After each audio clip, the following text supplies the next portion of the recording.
Comme vous le savez, la saison NBA avance et la draft est dans à peine 3 mois. Voilà pourquoi, après avoir étudié Zachary Rizaché et Alex Sarr, sur Instagram j'ai continué à vous proposer des noms de prospects qui pourraient être intéressants à analyser. Et là encore, Cocorico, vous avez voulu que je reste dans l'hexagone et que j'analyse le jeu de Tidjane Salahin. En même temps, je vous comprends, c'est complètement historique d'avoir 3 Français potentiellement dans le top 10 d'une draft NBA. Je savais clairement que dans mes Airball Projects de cette année, j'en parlerais à un moment donné de ces 3 tricolores, mais je ne pensais pas que ça se ferait si vite. Mais peu importe, c'est votre choix, je le respecte, et ça veut dire qu'il y a une vraie hype autour de ces 3 Français. Et si les non-votants ne sont pas contents, tant pis, je vous invite la prochaine fois à rejoindre le canal et à participer. Alors en attendant de voir si la prochaine fois vous allez continuer sur cette tendance tricolore, c'est donc avec Tidjane Salahin aujourd'hui que je vais partir en Airball Project.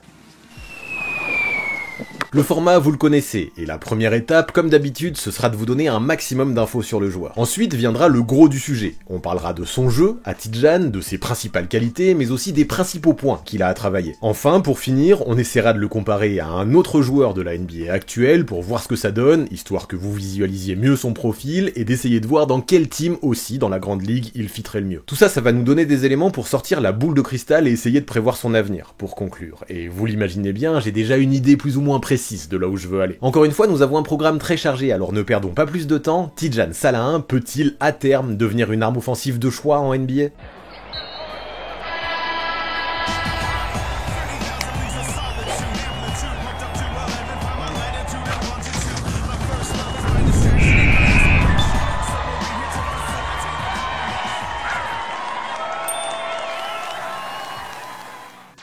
Issu de la grande famille des Minimes France formée à Charenton, Tidjane Salahin n'a pourtant pas connu un parcours commun quand il s'agit du basket. Pour sa première année minime, il explique avoir voulu arrêter le basket en raison d'un trop grand nombre de blessures dues à sa croissance. Résultat, il a quand même insisté, il a passé les tests, et l'année suivante, il a débarqué au Pôle France. Les blessures, ça a d'ailleurs été un petit peu son cauchemar à Tidjane pendant son adolescence. Par exemple, lors de l'été 2021, alors qu'il était pressenti pour participer à l'Euro U16, une vilaine entorse à la cheville l'a privé de tournoi. Heureusement, avec les Bleuets, il a pu se rattraper 2 ans plus tard, l'été dernier, avec les U18, lors de l'Euro, où même si la France a fini 4ème, Salahin a enfin eu l'occasion de se montrer devant les scouts. On en parlera plus tard. Puis avant de parler de son arrivée à Cholet, il faut que je précise qu'il est le frère de Janelle Salahin, poste 3-4 à Villeneuve d'Ascq, elle aussi passée par l'INSEP, et qui affiche 11 sélections en équipe de France à son compteur. Et ce qui est assez fou, à la base, c'est que le basket, plus qu'être le truc de Tidjane, c'était vraiment son truc à elle. Tidjane, lui, il aimait bien, mais il faisait surtout ça en mode loisir. Sauf qu'il a très vite grandi, très vite progressé, et quand à 14 ans, il a été admis au pôle, ça a été une révélation. Très confiant de base, il n'a ensuite pas hésité à affirmer que désormais il ferait du basket son ambition, et même sa sœur, qui est plus âgée que lui, affirme s'inspirer de lui et se servir de Tidjane comme modèle. C'est vrai qu'un tel discours, un tel travail, une telle détermination, une telle motivation, oui, ça donne l'exemple aux autres, et Tidjane Salahin a toujours été très bon mentalement là-dedans. D'ailleurs, vous avez peut-être suivi, mais l'été dernier, alors qu'il a croisé Kyle Kuzma, alors en tournée promotionnelle en France, le garçon n'a pas hésité une seconde avant de lui donner rendez-vous dans 2 ans en NBA. Confiant le gamin. Confiant ouais, mais souvent blessé on l'a dit, c'était ça le problème à la base chez lui pendant son adolescence. Son année à l'INSEP a été complètement gâchée par une pubalgie et ça a été un nouveau coup d'arrêt dans le développement de Tidjane. C'est à ce moment-là que le centre de formation de Cholet lui donne une chance, lui propose de rebondir, et c'est exactement ce qu'il s'est passé. En 2 ans, sa progression s'est montrée fulgurante dans une équipe qui en plus a raflé tous les trophées possibles en espoir dans l'Hexagone. MVP du Trophée du Futur en 2023 et dominateur dans le jeu, Tidjane montrait déjà qu'à peine 17 ans, il avait de quoi obtenir une chance chez les pros. C'est ainsi qu'après avoir disputé quelques miettes de minutes chez les professionnels en fin de saison dernière, cet été, en juillet, Salahin a signé un contrat professionnel officiel. À 18 ans, pour lui, c'était fini d'être un espoir. Il était déjà professionnel avec Cholet. Les choses sont allées super vite. Sauf qu'à ce niveau, il devrait montrer que là aussi, il était capable d'être à la hauteur. Salahin allait directement être jeté dans le grand bain, en disputant des compétitions comme la Betclic Elite et la Basketball Champions League, qui sont d'un tout autre niveau que tout ce qu'il avait connu jusque-là. Et là, si je vous dis qu'au moment où je parle, il a déjà inscrit à 2 reprises 24 points en Coupe d'Europe, ça vous parle ? Ouais, jusque-là, le garçon réussit absolument tout ce qu'il entreprend. Formé en tant qu'arrière, à la base, sa poussée de croissance l'a naturellement poussé vers un poste d'ailier, voire d'ailier fort, qui semble définitivement fait pour lui. En fait, ce qu'il faut réaliser, c'est que cet été, l'Euro U18 a été la première occasion pour Salahin de se montrer un peu. Avant ça, il avait loupé l'Euro U16 de 2021 à cause de sa cheville, comme on l'a dit, et n'avait joué en tout et pour tout que 17 minutes chez les pros. Ce tournoi a donc représenté un vrai coup de projecteur pour lui. Et pour faire les choses bien, il a également impressionné tout le monde au Basketball Without Borders de Salt Lake City, organisé le mois dernier pendant le All-Star Break. En termes d'escalade, pour Salahin, on est pas mal quand même. Toujours toujours plus, toujours plus haut. Alors qui est ce joueur qui il y a quelque temps était encore inconnu et qui depuis un an franchit les étapes à la vitesse de la lumière? Eh bien déjà, dites-vous qu'il est né en août. Il aura toujours 18 ans le jour de sa draft, ce qui fera de lui l'un des joueurs les plus jeunes de sa cuvée. Du haut de ses 2m06, il a un physique super athlétique et super long, qui semble taillé pour le basket. 2m16 d'envergure, ce n'est pas rien. Voir qu'en pro, à Cholet, toute compétition confondue, il tourne à 9 points et 4 rebonds en 22 minutes de temps de jeu moyen en étant à peine majeur, c'est hyper prometteur. Là, il a une vraie place dans un effectif de Betclic Elite, et peu à peu, au fur et à mesure de la saison, à Cholet, il est même devenu un élément majeur. Si d'abord il a un petit peu profité des blessures pour obtenir des minutes, dès le mois de décembre, ses efforts lui ont permis d'obtenir un spot de titulaire indiscutable dans la rotation de Laurent Villa. Et constamment, en cette fin de saison, Tidjane Salahin est la raison pour laquelle, à la Meilleraie, les tribunes sont remplies de scouts tous les soirs de match. De ce qu'il se dit, Arturas Karnichovas, le GM des Bulls, aurait même fait plusieurs fois le déplacement à la Meilleraie pour l'observer. Et vu qu'il est un ancien de la maison, vu qu'en tant que joueur, il a évolué sous les couleurs de Cholet, forcément ça facilite les choses. Dommage que son équipe ait été éliminée après un bon parcours juste avant les quarts de finale de la Basketball Champions League. En tout cas, je trouve ça fort. C'est comme si pour Tidjane Salahin, tout se passait de façon naturelle. Toutes ces évolutions se faisaient comme ça, en un claquement de doigts, avec du travail et des efforts, mais aussi de l'envie. C'est donc limite assez logique de voir que dans les mock drafts, ces derniers mois, son nom n'a cessé de grimper. Bon après c'est vrai que s'il y a encore quelques semaines, on le voyait encore aux alentours de la 6ème place, notamment chez ESPN, sa hype est un poil redescendue depuis. Néanmoins, selon la plupart des spécialistes, Tidjane restera un lottery pick, un choix qui devrait se situer entre la 8ème et la 12ème place, selon la majorité des médias interrogés. Si NBADraft.net et surtout le Bleacher Report semblent beaucoup plus pessimistes, l'avis global donne tout de même l'impression que les scouts s'intéressent fort à lui en ce moment. Le fait également qu'il soit représenté par ComSports, une agence qui aujourd'hui est super bien référencée aux États-Unis, peut représenter un gage de sûreté pour les Quinry. C'est une force supplémentaire. Bon, maintenant, tout ça c'est bien, mais qu'est-ce qui fait qu'il plaît tant aux scouts, le Choletais? Eh bien déjà, la raison numéro 1, c'est qu'il possède un physique hallucinant. C'est un super athlète. Non seulement il a de longs bras, mais en plus il saute très haut, et quand il part en contre-attaque, il dégage une réelle impression de puissance. Très haut, très large et très long, Salahin a un corps qui semble déjà complètement NBA ready. Et ce physique, vous l'imaginez bien, il lui sert à des trucs. Déjà, avec sa vitesse et son explosivité naturelle, il est un monstre en transition. Il va très vite, il court tout droit, et il peut finir de façon carrément dynamique. Encore une fois, ce côté uber athlète, on se dit que ça va forcément plaire aux scouts outre-Atlantique. Quand on voit à quel point le jeu peut s'accélérer en NBA, on se dit que Tidjane Salahin pourrait vite se retrouver comme un poisson dans l'eau dans la grande ligue. C'est ouf quand on l'observe, comme le garçon semble courir plus vite que tout le monde. Mais ce qui est bien, c'est que cette explosivité l'aide aussi à scorer sur jeu placé. En fait, dans sa façon de cut, il est vraiment très bon. Ses instincts sont excellents, ses timings sont parfaits, et il est déjà un expert pour proposer des solutions à ses potes. Il connaît les placements, il utilise le dunker spot comme il faut. Non, c'est fort, Tidjane Salahin, off-ball, dispose déjà d'un excellent sens du jeu. En fait, l'une de ses principales qualités, c'est de savoir se rendre disponible, et quand il reçoit la balle ensuite, il conclut grâce à ses skills. Il est également un joueur qui peut driver un minimum, et dégainer à longue distance après un petit dribble. N'aurait-on pas toutes les qualités du scoreur 3 niveaux qui seraient présentes là? On dirait bien. Parce que oui, même si le mi-distance n'est pas la zone préférentielle de Tidjane Salahin, ses qualités dans le mid-range semblent quand même bien présentes. Que ce soit par sa disponibilité sur ses coupes ou ses tirs de loin, le Choletais, avec son adresse et ses qualités athlétiques, est définitivement une cible privilégiée pour les meneurs de jeu. Ce mix de qualités fait de lui un joueur qui, sur un rythme plus élevé en NBA, pourrait se régaler au scoring s'il est bien trouvé. Maintenant, si je fais la fine bouche, j'aimerais tout de même qu'il travaille un petit peu son toucher à la finition. Si souvent ses intentions sont bonnes, il a parfois du mal à contrôler son corps et sa puissance lorsqu'il est lancé. Sa main gauche aussi n'est que très rarement utilisée, et même s'il est un joueur qui dispose d'un joli toucher, pas mal de ses finitions restent aléatoires. Malgré ses qualités athlétiques, Tidjane peut avoir parfois un petit peu de mal à scorer dans le trafic, lui qui quand même va beaucoup tout droit. Ouais, on sent qu'il est encore en train de s'adapter à son nouveau corps, et il a sûrement besoin d'un petit peu plus de maturité là-dessus. Tout ça c'est normal, j'ai envie de dire, à 18 ans, avec un corps qui n'a peut-être même pas fini de se développer. N'empêche que ce qui pourrait faire la diff le concernant, ce serait des progrès à la création. Là, on est sur un gros dossier, car pour moi, ce domaine pourrait représenter la véritable clé de son développement. Jusque-là, on l'a vu, la plupart des paniers qu'il score, en dehors des shoots extérieurs, c'est sur des coupes, en jouant off-ball. Cependant, il n'est pas encore le joueur le plus skillé du monde, balle en main. Il a encore du mal à faire la différence via son dribble, et parfois mal à l'aise pour remonter la balle après une belle défense. Voilà pourquoi, aujourd'hui, finalement, on le voit assez peu créer pour lui, prendre des pull-ups, ou attaquer le cercle par son propre dribble. N'empêche, ce qui est intéressant, c'est que même s'il le fait peu, ses flashs sont bons, et le potentiel est super intéressant. Ses step-backs ne sont pas encore super bien maîtrisés, mais ça se sent qu'il travaille dessus. Surtout que régulièrement, rien qu'avec son explosivité et sa longueur, il peut déjà se créer une grande partie de la séparation. Obtenir davantage d'aisance balle en main lui permettrait également de davantage créer pour les autres, lui qui actuellement tourne à moins d'une passe décisive par match, c'est peu. Mais encore une fois, les instincts sont là, les intentions sont bonnes, mais au final, il faut se rendre compte qu'au vu du peu de dribble que pose Tidjane, il n'a que peu l'occasion de créer pour ses coéquipiers. Du coup, à Cholet, en attaque, il se cantonne essentiellement à un rôle, celui de scoreur qui joue quasiment la plupart de son temps off-ball. Pour réussir dans ce costume et se plier à la NBA moderne en occupant un rôle de stretch fort, il est important d'avoir du shoot. Et ce qui est intéressant encore, c'est que les fondamentaux semblent tout à fait présents pour Ti-Jan. Sa mécanique est perfectible, mais elle est bonne, avec un haut point de release. Aujourd'hui, il prend la moitié de ses tirs à longue distance, et tourner à 36% de réussite en tant que rookie en Betclic Elite, c'est clairement prometteur. Ça aussi, ça peut être une vraie clé en NBA. S'il rentre ses catch and shoot tout de suite, il pourrait vraiment trouver une place en NBA autour de joueurs ball dominance qui, eux, attireraient les défenses sur eux avant de kick out vers lui. Le fait également qu'avec sa longueur, il soit capable de shooter sur tout un tas de défenseurs représente un avantage supplémentaire. Et puis, dans tout un tas de systèmes de tous les coachs de la grande ligue, il y a des cornermen, prêts soit à couper du côté faible, soit à dégainer, si possible, avec la meilleure réussite possible. Et ce qui est vraiment bien, c'est que les corners, ce sont les spots préférentiels de Ti-Jan Salehin. Voici encore un élément donc qui peut nous laisser penser que son jeu pourrait tout à fait se transférer à la NBA. Même si beaucoup d'éléments sont à polir encore, les instincts sont là, et déjà à mon sens, pour un joueur si jeune, c'est une très bonne chose. Mais là encore, beaucoup de travail sera nécessaire, parce que ce qui fait le plus défaut à Ti-Jan, encore une fois, cette saison, c'est la régularité. C'est pour ça qu'il a rebaissé un petit peu dernièrement dans les mock drafts. Globalement, les pourcentages sont bons pour lui. Il est capable de nous sortir des 4 sur 5 ou des 5 sur 6 à longue distance. Il l'a déjà fait à plusieurs reprises cette saison. Cependant, pour quelques matchs comme ça, combien de 0 sur 6, de 1 sur 6 ou de 1 sur 7? Après, perso, je ne vais pas lui en vouloir. J'aime qu'il continue de prendre les shoots ouverts, qu'il ne perde pas confiance. C'est la mentalité qu'il faut avoir. Néanmoins, il faut tout de même préciser que ces crises d'adresse durent parfois de longs matchs, et ça peut poser question, ça peut créer quelques doutes. Devenir un shooter plus régulier sera, je pense, un point essentiel pour se faire une réelle place en NBA. Le potentiel pour devenir un attaquant très complet est donc là, à voir s'il l'atteint maintenant. Mais ce qui est positif, c'est qu'en contrepartie, en parallèle, en défense, il apporte également quelques certitudes. Match après match, Ti-Jan Salehin, avec sa longueur et sa mobilité, montre que défensivement, il a tous les outils nécessaires pour devenir un crack. Sa vivacité est excellente et le joueur utilise ses grands bras et son explosivité à très bon escient pour perturber ses adversaires. Et évidemment, avec de tels atouts, de tels outils, vous imaginez qu'il a clairement le potentiel pour être efficace sur plusieurs postes, même en NBA. J'aime comme il semble serein, attentif, capable de s'adapter et de switcher sans paniquer, même après des écrans ou des end-off. Il est focus, il regarde ce qui se passe loin du ballon, il lève la tête, il se place très bien. Puis sur pick and roll, il est également en mesure de switcher sur les meneurs, même si sa naïveté lui joue encore parfois des tours. Mais en vrai, il est tellement vif, tellement long, il peut revenir en une fraction de seconde sur les close-out, et même si des fois ça l'oblige à prendre quelques risques, qu'il faudra apprendre à minimiser, il court partout, et là encore, son potentiel est fou. Les espaces qu'il peut couvrir en quelques appuis, en quelques fractions de secondes, sont définitivement impressionnants. Ajoutons à ça qu'il aime bien se lancer des défis sur le meilleur attaquant adverse, ici Zaccharie Rizaché, et qu'il n'hésitera pas à sacrifier son corps pour provoquer des charges, et ouais, ça fait pas mal de jolis atouts pour Ti-Jan. De ce côté-là aussi, il joue avec confiance, et il a raison, tant sa longueur et ses qualités athlétiques peuvent lui permettre de dominer également de ce côté-là du terrain. Surtout que pour aller de pair avec les qualités que l'on vient de citer, Salehin sur le parquet n'est pas un joueur qui est avare en effort. Vous vous en êtes déjà peut-être aperçu pas mal avec les images que je viens de diffuser, mais vraiment je veux insister là-dessus, parce que c'est un trait de caractère super important chez ce joueur. S'il faut partir sur une presse tout-terrain, Salehin sera le premier à aller mettre la pression sur l'attaque adverse, afin de se placer sur les lignes de passe et de perturber la remontée de balle. Et puis cette activité peut aussi se remarquer dans d'autres domaines, et notamment le rebond, secteur dans lequel le joueur est très actif en seulement 22 minutes de temps de jeu moyen. Très agressif, encore une fois, il est attentif, il n'a pas peur d'aller au combat, et peut performer aussi bien au rebond offensif qu'au rebond défensif. Et puis pareil, encore une fois, en attaque, cette énergie l'aide énormément. Franchement, il est toujours en mouvement, sur ses démarquages on dirait qu'il a 3 poumons. Il est un joueur qui sait vraiment se rendre disponible, qui est très actif sur ses cuts, et qui ne rechignera pas à suivre ses potes en transition pour récupérer la gonfle en cas de besoin. C'est super rafraîchissant ce boost qu'il apporte. Maintenant, le principal point sur lequel il devra se développer, c'est la maturité, la discipline, et c'est tout à fait logique pour un joueur si peu expérimenté. Parfois, quand il veut attaquer le panier, il confond vitesse et précipitation, et peut avoir tendance à un peu s'en mêler les pinceaux. D'autres fois, sa sélection de tir est critiquable, et bien souvent, il oublie de lâcher la gonfle à ses coéquipiers démarqués. En fait, son énergie est super positive, et Ti-Jan, avec ce côté dynamiteur, est un joueur qui peut apporter beaucoup, mais qui tout de même a besoin d'être canalisé. Ce qui est rassurant tout de même, c'est qu'il semble être un garçon coachable, qui progresse très vite, et qui est capable de s'adapter au rôle qu'on lui donne, tout le temps. Et puis même si, comme à Cholet, ou même pour ses débuts en NBA, ce serait un rôle principalement off-ball, pas de problème, c'est ce que Salehin sait faire le mieux, et dans ces conditions, il a moins l'occasion de faire des erreurs. Sauf que si on fait un premier bilan sur son jeu, ce serait quand même dommage que Ti-Jan, à long terme, continue de se cantonner à un rôle seulement loin du ballon. Comme on l'a vu, il est un scoreur qui a le potentiel à terme pour marquer des points de plein de façons différentes. Si l'on prend en compte son âge, le niveau auquel il joue en Betclic Elite, mais aussi sa production, ses outils, ses qualités athlétiques et son adresse extérieure, on se rend compte que toutes les bases semblent présentes, et bien en plus. Ajoutons à ça tous les outils défensifs qu'il possède, et ouais, on a de quoi imaginer qu'il peut devenir un vrai 3&D en NBA. S'il gagne en régularité sur son adresse au shoot extérieur, il pourrait même être en mesure de faire de gros dégâts, même dans la grande ligue. Mais s'il progresse comme attendu à la création, il pourrait à terme devenir un vrai two-way player en NBA, et c'est ça qui m'intéresse le plus aujourd'hui, et c'est ça évidemment qui hype le plus les scouts. Là, si l'on veut s'amuser au jeu des comparaisons, il y a plusieurs meilleurs exemples qui me viennent en tête, même si je n'en trouve aucun parfait. Dans le potentiel offensif et les qualités athlétiques, il y a du Obi Toppin en lui, mais avec beaucoup plus de mobilité et bien plus de défense. Dans le shoot et les mensurations, on peut aussi retrouver du Jabari Smith Jr., même si Tidjane n'est pas encore un sniper comme l'est le joueur des Rockets. Ceci dit, il semble disposer de davantage de qualités athlétiques. Du coup, je suis allé encore plus loin, et j'ai pensé à John Collins, qui cette saison évolue à Utah. Comme Salah, il est un ailier fort super athlétique, mobile, qui peut dunker sur à peu près n'importe qui. Il est aussi un joueur excellent pour se placer et faire des cuts off-ball, et qui également est capable de s'écarter un minimum, même si je pense que Salah peut devenir un meilleur shooter que lui. Malheureusement, le joueur du Jazz, à mes yeux, n'a encore jamais réussi à exploiter la totalité de son potentiel, et c'est bien sur son développement, si tout se passe bien, que Tidjane pourrait faire la différence. Pour ce qui est du fit ensuite, pour ce qui est de l'équipe dans laquelle il irait le mieux, à mon sens, on peut imaginer pas mal de possibilités. Néanmoins, vu que a priori Salah devrait être un lottery pick, pour plus de cohérence, on va plutôt aller voir du côté des teams qui cette saison ne devraient pas disputer les playoffs. Et je ne vais pas le cacher, parmi ces équipes, j'ai eu un petit coup de cœur avec Toronto. Dans le Canada, on a fait le ménage cette année, et désormais on essaie de reconstruire une équipe jeune, autour de Scottie Barnes. R.J. Barrett est arrivé dans son rôle de créateur, et Immanuel Quickley apporte son shoot, mais ça manque encore de tirs dans cette équipe, et de joueurs de complément pour créer du spacing. Dans cette idée-là, je trouve que le jeu de Tidjane, qui profiterait bien de la création de ses coéquipiers pour se trouver une place grâce à ses cuts et grâce à son tir, pourrait largement faire l'affaire. Et puis à Toronto, on aime les jeunes joueurs, on aime les projets, et on aime encore plus les joueurs longs, les joueurs athlétiques. Avec toutes ces qualités, l'ailier français me semble correspondre exactement au profil que la franchise canadienne pourrait rechercher lors de la prochaine draft. Maintenant oui, j'ai eu ce coup de cœur pour les Raptors, et c'est la seule équipe que j'aborderai concernant le fit, parce qu'elle me semble bien au-dessus des autres. Néanmoins, avec sa capacité à créer de l'espace et à pouvoir évoluer avec de gros ball handlers, limite Salah pourrait avoir une place dans toutes les équipes de la NBA. Dites-moi d'ailleurs dans les commentaires si vous avez une préférence. Franchement, je pense que c'est possible absolument partout. Cependant, dans une équipe jeune et en développement comme les Raptors, qui lui laisseront le temps pour se développer, je trouve l'idée très chouette. Si dans ce contexte on lui donne le droit à l'erreur et on lui permet de progresser à la création, les résultats pourraient ensuite être détonnants individuellement dans sa progression. Le français pourrait alors tout à fait disposer du profil de prospect high risk, high reward pour toute franchise qui prendra le temps de le développer. C'est pour ça que si l'on fait le bilan, c'est complètement difficile de prévoir où en sera Tidjane dans 5 ans, tant la suite de sa carrière dépendra de sa capacité ou non d'atteindre son potentiel. Aujourd'hui, il est un projet encore très brut, et malgré certaines faiblesses majoritairement dues à son inexpérience, sa cote de draft reste haute. Ça montre que les GM croient en lui. À l'heure actuelle, il a la quasi-certitude d'être choisi au premier tour, et un top 15 lui tend définitivement les bras. C'est enthousiasmant. Surtout que s'il termine bien la saison avec son équipe de Cholet encore en course pour les playoffs, sa cote pourrait encore exploser. Il faudra suivre ça de près. Si tout clique pour lui, alors que sa défense semble déjà prometteuse grâce à ses outils, son niveau offensif pourrait à terme devenir complètement dément. Maintenant, bien sûr, rien ne promet qu'il l'atteindra un jour, son potentiel. Ça, c'est un peu la loterie. Ça dépend de beaucoup trop de choses imprévisibles. Le truc, c'est qu'en parallèle, c'est que ces dernières années, Tidjane progresse à une vitesse fulgurante. Maintenant qu'il échappe davantage aux blessures, il est sur la bonne voie. Il est sur une courbe super ascendante. Alors pourquoi ne pas l'imaginer progresser dans la discipline et dans la création, désormais? Il peut le faire. Honnêtement, quand on regarde ses fondamentaux aujourd'hui, on se dit qu'il a toutes les bases pour à terme devenir un scoreur aux 3 niveaux polyvalent en NBA, capable d'évoluer sur plusieurs postes, de switcher sur pas mal de positions en défense. Le profil du joueur NBA parfait en 2024. Maintenant, la question à $1 million,